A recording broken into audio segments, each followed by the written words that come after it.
కాదండి, ఆదిత్య గారి మీద నింద పట్టానికి కారణం కూడా మీ భర్తే. మీ ఇంట్లో ఇన్ని గొడవలు జరగటానికి కారణం కూడా మీ భర్త. అంతవరకు ఎందుకు? ఒక విధంగా మీ చెల్లెలు దక్షమ్మ చనిపోవటానికి కారణం కూడా మీ భర్తే అని ఆదిత్య గారు నాకు చెప్పారు.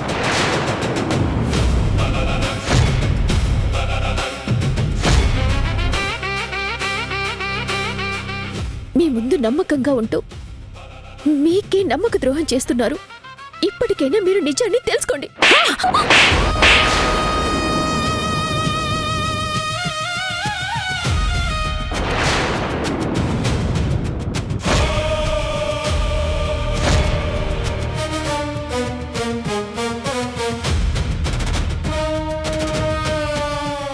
ఏంటండి, నిజం చెప్తే మళ్ళీ ఎందుకు కొడుతున్నారు? ఏది నిజం? ఎక్కడుంది? నువ్వే చెప్పావు కదా వాళ్ళని తీసుకొచ్చి దాచానని. ఏమైపోయారు? అయినా అన్ని నిజాలు తెలుసుకున్నదానివి ఆ రోజు ఆగాల్సిన అవసరం ఏముంది? మంచన్నది 10 మందిలో చెప్పాలి, చెడన్నది చెవిలో చెప్పాలని పెద్దలు ఎన్నోసార్లు చెప్పారు. నువ్వు చెప్పేది నిజమైతే ఆ రోజు వాళ్ళని మనింటికి తీసుకొచ్చింది అందుకే అయితే నువ్వు నన్ను ఖచ్చితంగా పక్కకి పిలిచి, ఇదండి జరిగింది, పెళ్ళయ్యాక అన్ని విషయాలు మాట్లాడదాము, పెళ్లి జరిగే వరకు మౌనంగా ఉండండి అని నువ్వు నాతో చెప్పుండేదానివి. అప్పుడు నీలో నిజాయితీ చూసి నమ్ముండేదాన్ని. ఇంతకు ముందు నువ్వు చెప్పిన ప్రతిదీ నమ్మాను. దానికి నువ్వు సాక్ష్యాధారాలు చూపించావు కాబట్టి నువ్వు గొప్పదానివనుకున్నాను. కాని నువ్వు కూడా ఇప్పుడు నాటకం ఆడుతూ నా భర్తని నా కూతుర్ని తప్పుగా చూపిస్తున్నావంటే ఊరుకుంటానని ఎలా అనుకున్నావు? ఇంటికి తాళం వేసింది నువ్వే అని చెప్తున్నావు. ఆ తాళం వీడి దగ్గర ఉందని చెప్తున్నావు. మరి వేసిన తాళం వేసినట్టే ఉందిగా, వాళ్ళెలా మాయమైపోయారు? చెప్పు, ఇది కట్టుకథ కాదా? నేనింకా నమ్ముతానని నువ్వెలా అనుకుంటున్నావు? నేను అబద్ధం చెప్పట్లేదండి. చిన్నపిల్లలు దేవుడితో సమానమంటారు కదా. మా బుజ్జి చెప్తాడు, ఒరే బుజ్జి వాళ్ళు ఇక్కడే ఉండాలి కదరా. అది ఎందుకురా భయపడుతున్నావు? జరగాల్సిన నష్టం మొత్తం జరుగుతుంది. ఇప్పటికైనా ఏం జరిగిందో చెప్పరా. జానకి, పెళ్లికి ముందు రోజు ఆ జయసింహ మా ఇంటికొచ్చాడు. మా అమ్మ నాన్నల్ని కొట్టాడు. వాళ్ళని ఎక్కడ దాచావని అడిగాడు. నేను చెప్పనంటే మా వాళ్ళని చంపేస్తానని చెప్పేసరికి భయపడి నిజం చెప్పేశాను.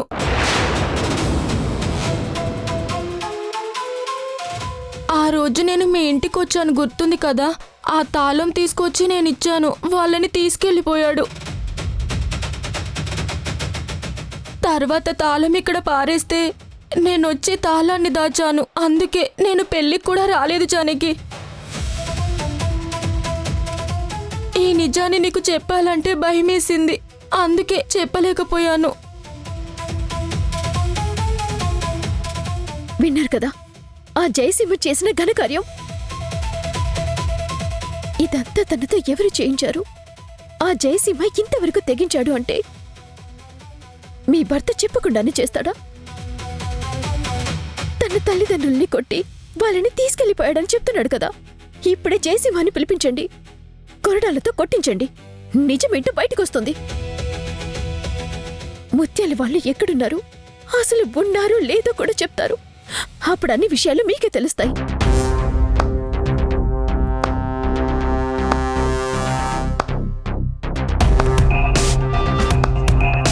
శభాష్, గొప్ప కథ చెప్పావు.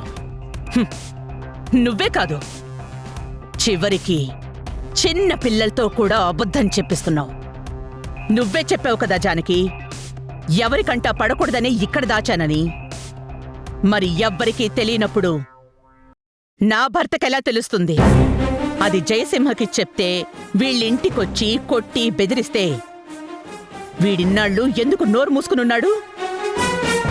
ఆ రోజు ధర్మపీఠం దగ్గరికొచ్చి నా కూతురు గురించి నిజం చెప్పాలి అనుకున్నవాడు నా తల్లిదండ్రులకు అన్యాయం జరిగిందని నాతో ఎందుకు చెప్పలేదు? కనీసం నీతో కూడా ఎందుకు చెప్పలేదు? ఇదంతా మీరాడుతున్న నాటకం అని అర్థం చేసుకోలేననుకుంటున్నావా? అయ్యో, మీకు ఎలా చెప్తే అర్థమవుతుందండి? అబద్ధం చెప్పాల్సిన అవసరం నాకు లేదు. ఒక్కసారి నేను చెప్పి చాలు.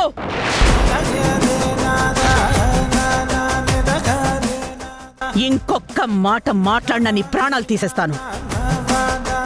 నిజంగా ముత్యాల మీద అనుమానంగా ఉంటే ఆ రోజు నువ్వు ఇంటికి తీసుకురాగానే నా భర్త వాళ్ళ గురించి అడుగుండేవారు. కానీ ఆయనేం మాట్లాడలేదే, మామూలుగానే ఉన్నారు. ఆయనలో ఏ మార్పు నేను చూడలేదు. ఇప్పుడు తన మీద నింద వేస్తే చూస్తూ ఊరుకుంటాననుకోకు. నువ్వు చేసిన దానికి, భూమి మనసు విరచడానికి, ఆదిత్యాన్ని భూమిని కలిపిందానికి, నీ తప్పు లేదు అని తెలివిగా తప్పించుకోవడానికి ఇదంతా నువ్వాడుతున్న నాటకం. జయసింహ కుటుంబం మీద నాకు కోపం ఉంది కాబట్టి తెలివిగా వాళ్ల గురించి చెప్తే నేను నమ్ముతానని నువ్వు ఎన్ని తెలివితేటలు చూపించినా నువ్వేంటో తెలుసుకోలేని అమాయకురాల్ని కాను నేను. నా ఇంటి పరువు తీసావు, నా వాళ్ల మీద నింద వేశావు, నా ఇంట్లో అందరూ బాధపడడానికే కారణం కూడా అయ్యావు. దీని పర్యవసానం ఎలా ఉంటుందో, దీని పరిహారం ఎలా ఉంటుందో కూడా ఈ క్షణం నుంచే నీకు తెలుస్తుంది. ఇక అనుక్షణం నరకం అంటే ఏంటో నీకు చూపిస్తాను.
అమ్మా, కాఫీ తీసుకోండి.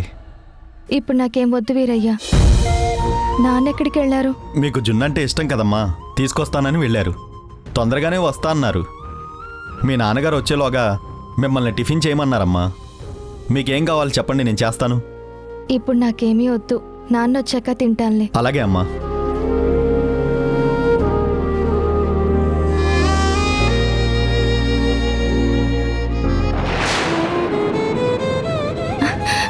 బావా,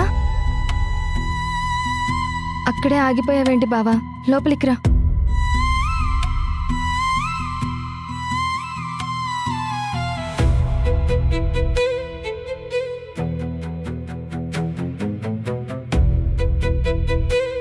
కూర్చో బావా.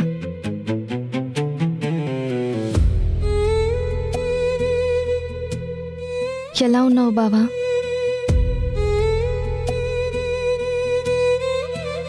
నాకు అర్థమైంది బావా, మీరు నా మీద కోపంగా ఉన్నారని. భూమి మారిపోయిందని, తను మన మనిషి కాకుండా వెళ్ళిపోయిందని నా మీద కోపంతో ఉన్నారు కదా.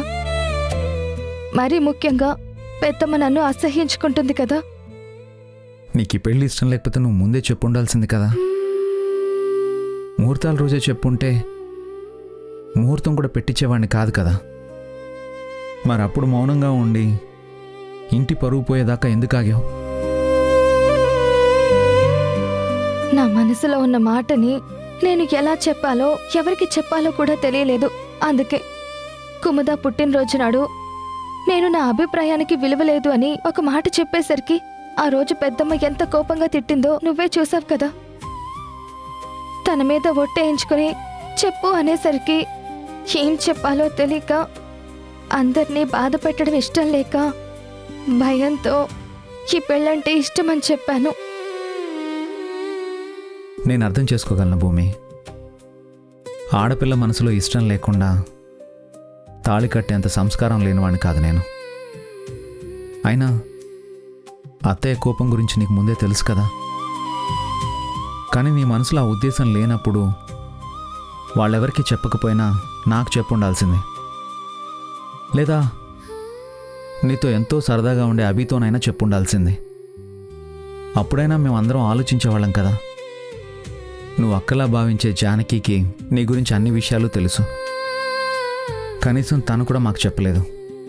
పెళ్లి దగ్గర పడే వరకు జానకి కూడా ఈ నిజం తెలియదు.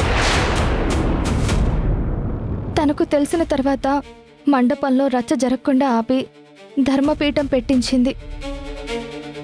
నాకు ఈ పెళ్లి ఇష్టం లేదని తెలిసి ఇష్టం లేని పెళ్లి చేసుకుంటే నువ్వు కూడా బాధపడతావని ఈ పెళ్లి ఆపింది. నిందలన్నీ తను మోసింది. మా దగ్గరంటే భయపడ్డాం. జానకి దగ్గర కూడా దాచాల్సిన అవసరం ఏముంది? భూమి, ఇప్పటికి కూడా నువ్వు జానకిని వెనకేసుకొని వస్తూ తను మేమేమీ అనకుండా ఉండడానికి నువ్వేమీ అబద్ధం చెప్పడం లేదు కదా? లేదు బావా, నువ్వంటే నాకెంతో గౌరవం ఉంది.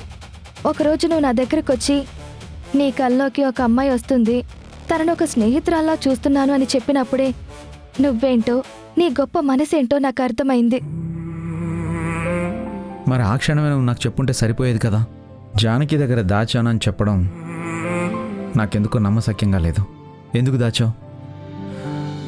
మౌనం సమాధానం కాదు భూమి. ఎందుకు దాచావో చెప్పు, నాకిప్పుడే తెలియాలి. అన్ని నిజాలు తెలుసుకున్నాక నేను చేయాల్సిన పనులు చాలా ఉన్నాయి. అందుకే నీతో మాట్లాడడానికి నేను ఇంత దూరం వచ్చాను.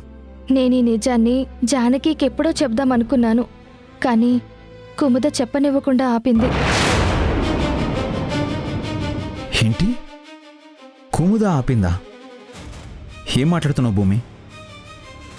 నిజం బావా, పెళ్లి ప్రస్తావన వచ్చిన ప్రతిసారి నేను బాధగా లోపలికి వెళ్ళిపోయేదాన్ని. ఒకరోజు అది గమనించిన కుముద నా దగ్గరకొచ్చింది. ఎందుకు ఇలా ఉన్నావు అని అడిగింది. ఈ పెళ్లి చేసుకోవడం నాకు ఇష్టం లేదు అని చెప్పాను. అయితే ఆ నిజాన్ని ఎవరికీ చెప్పకు, ఎప్పుడు చెప్పాలో నేను చెప్పే వరకు నువ్వెవ్వరితో చెప్పినా సరే ముహూర్తాలు కూడా చూడకుండా పెళ్లి చేసేస్తారు. అందుకే ఈ పెళ్లి ఆపుతాను అని ఎవ్వరికీ చెప్పొద్దు అని నా దగ్గర మాట తీసుకుంది. జానకి కూడా చెప్పొద్దు అని తనే చెప్పింది. అందుకే చెప్పలేదు బావా.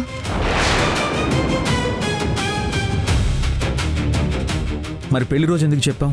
అప్పుడు చెప్పమని కూడా తనే చెప్పిందా? ఆ రోజు నన్ను ఇంటి నుంచి తీసుకెళ్ళింది కుముద. ఎవరికంటా కనపడకుండా ఉండాలని గుడి నేలమాళిగలో నన్నుంచి తను వెళ్ళిపోయింది.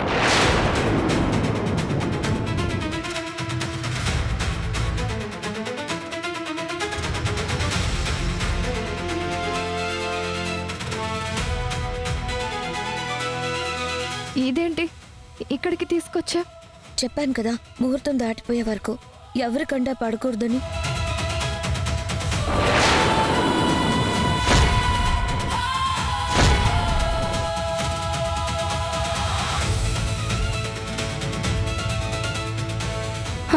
అప్పుడే జానకి నన్ను నిలదీసింది. మండపం దాకా వచ్చాక ఇప్పుడు నువ్వు ఇలా వచ్చేస్తే ఎలా అని తను అడిగింది. తప్పనిసరి పరిస్థితుల్లో అప్పుడు జానకికి నిజం చెప్పాను. కుముద ఇంత పని చేసిందా? ఛే, ఇంటి పరువు పోతుందని తెలిసి కూడా తను నీతో ఇలా నాటకం ఆడడం ఏంటి? సరే, తనకి ఎలా బుద్ధి చెప్పాలో నాకు బాగా తెలుసు. సరే భూమి, ఏదైతేనే నీకు ఇష్టం లేదని తెలిసింది. నీకు బాధ కలిగించే విషయం ఆ ఇంట్లో కానీ నేను కానీ ఎప్పటికీ చేయం. నువ్వు హ్యాపీగా ఉండు.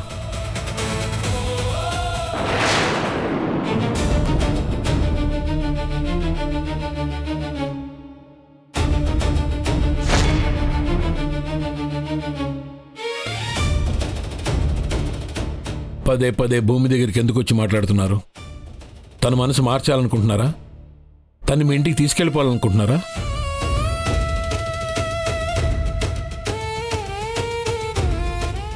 ఒక్కటి గుర్తుపెట్టుకోండి, ఇన్ని రోజులు తనకు ఒక ఇల్లు ఉందని, తండ్రి ఉన్నాడని తెలియకుండా దాచారు. ఇప్పుడు మా బంధం కలిసింది. ఇంకెవరు మమ్మల్ని విడదలేరు. ఇంకెప్పటికీ నా కూతురు నా ఇంట్లోనే ఉంటుంది. తనకి నచ్చినట్టే ఉంటుంది. మీరు ఎన్ని ప్రయత్నాలు చేసినా, తన మనసు మార్చాలని చూసినా మర్యాదగా ఉండదు. చూడు మావయ్య, భూమి నీ కూతురే కావచ్చు, ఈ ఇంటి మనిషే కావచ్చు, కానీ నాకు నా మేనత్త కూతురు, మా ఇంటి మనవరాలు, మా కళ్ళ ముందు పెరిగిన పిల్ల. తన మంచి చెడులు చూసుకోవాల్సిన బాధ్యత మాకు కూడా ఉంటాయి. వద్దని నువ్వు చెప్పినా తెంచుకుంటే తెగిపోయే బంధం కాదు, రక్త సంబంధం. నిజాన్ని దాచినా తను నీ దగ్గరకు వచ్చింది. తెంచేయాలని చూసినా తెగిపోకుండా ఎప్పటికీ బంధం ఉంటుంది. భూమికి ఇష్టం లేని పని నువ్వే కాదు మావయ్య, నేను కూడా చేయను. వస్తాను.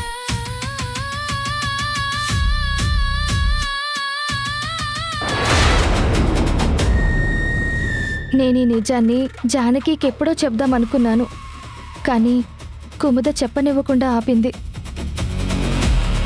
ఈ పెళ్ళి ఆపుతాను అని, ఎవ్వరికీ చెప్పొద్దు అని నా దగ్గర మాట తీసుకుంది. ఆ రోజు నన్ను ఇంటి నుంచి తీసుకెళ్ళింది కుముద. ఎవరికంటా కనపడకుండా ఉండాలని గుడి నేలమాళిగలో నన్నుంచి తను వెళ్ళిపోయింది.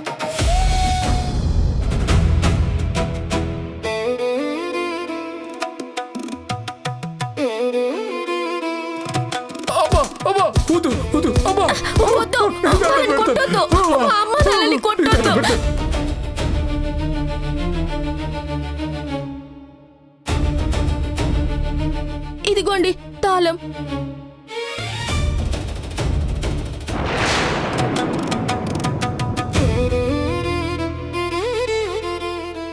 ఏంటి జానకి, నా మీద కోపంగా ఉందా? నువ్వు కూడా ఇలా చేస్తావని నేను అస్సలు అనుకోలేదురా.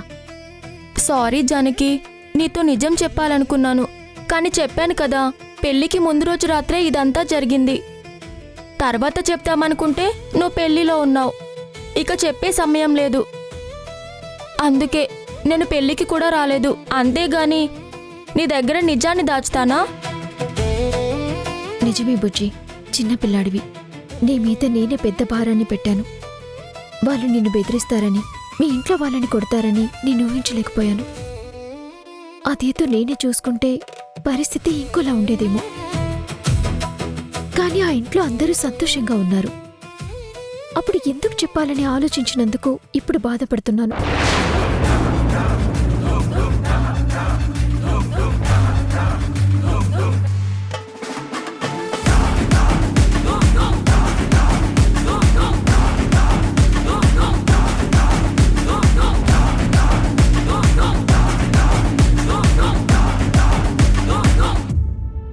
నువ్వు అయ్యో జానకి, పాపం మా అమ్మ నిన్ను కొట్టిందా? అంత తెలుస్తాను అని వార్నింగ్ ఇచ్చిందా?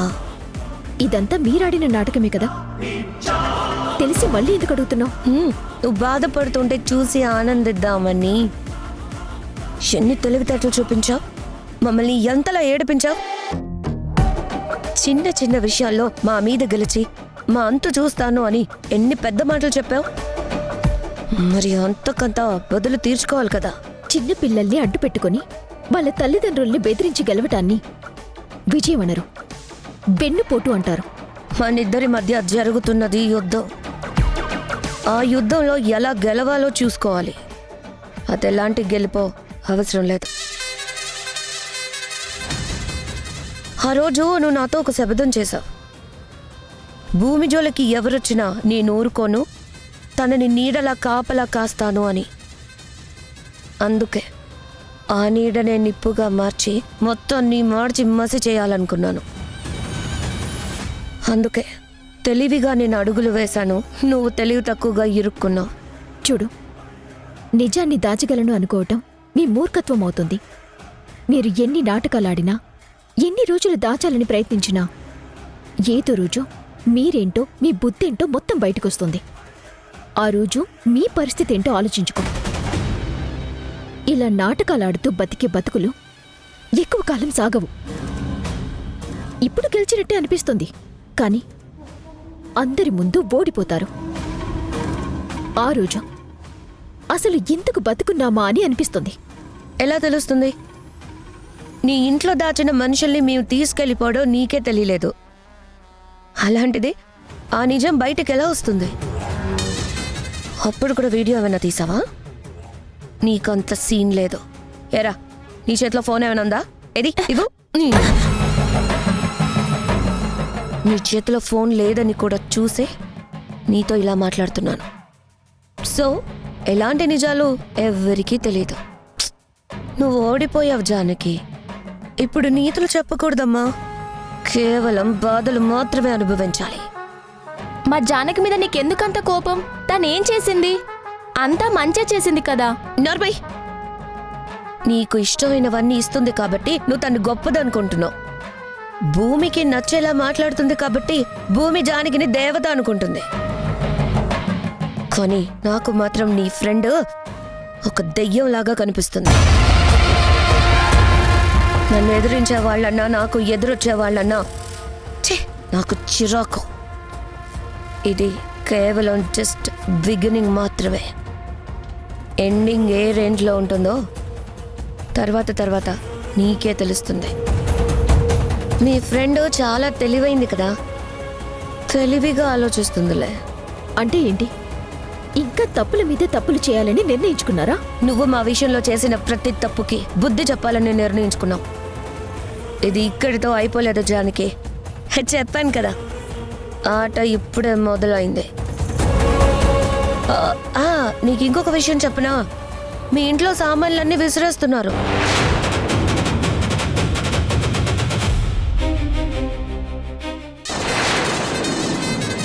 బావా, అమ్మ ఎప్పుడు చెప్తూ ఉంటుంది, తలుచుకోగానే మనిషి కనపడితే 100 ఏళ్ల ఆయుష్ అని. ఇప్పుడే నీ గురించి అనుకుంటున్నాను, నువ్వే నాకు ఎదురయ్యావు. నేనెంత లక్కీయో కదా. అదేంటి బావా, ఏమైంది? నన్నెందుకు కొట్టావు? భూమి పెళ్ళెందుకు ఆగిపోయింది? అందరికీ తెలిసిందే కదా బావా, ఇదంతా జానకి ఆడిన నాటకం. తనే ఇదంతా చేసింది. చెంప పగిలిపోయేలా కొట్టినా కూడా ఇంత తెలివిగా అబద్ధం చెప్తున్నావంటే అసలు నిన్ను ఏమనాలి? అసలు నేను ఇప్పుడు ఎక్కడి నుంచి వస్తున్నానో తెలుసా నీకు? ఇంకెక్కడి నుంచి వచ్చుంటావు? ఆ జానకి దగ్గర నుంచే వచ్చుంటావు. నేను జానకి దగ్గరికి వెళ్ళలేదు, భూమి దగ్గరికి వెళ్ళాను.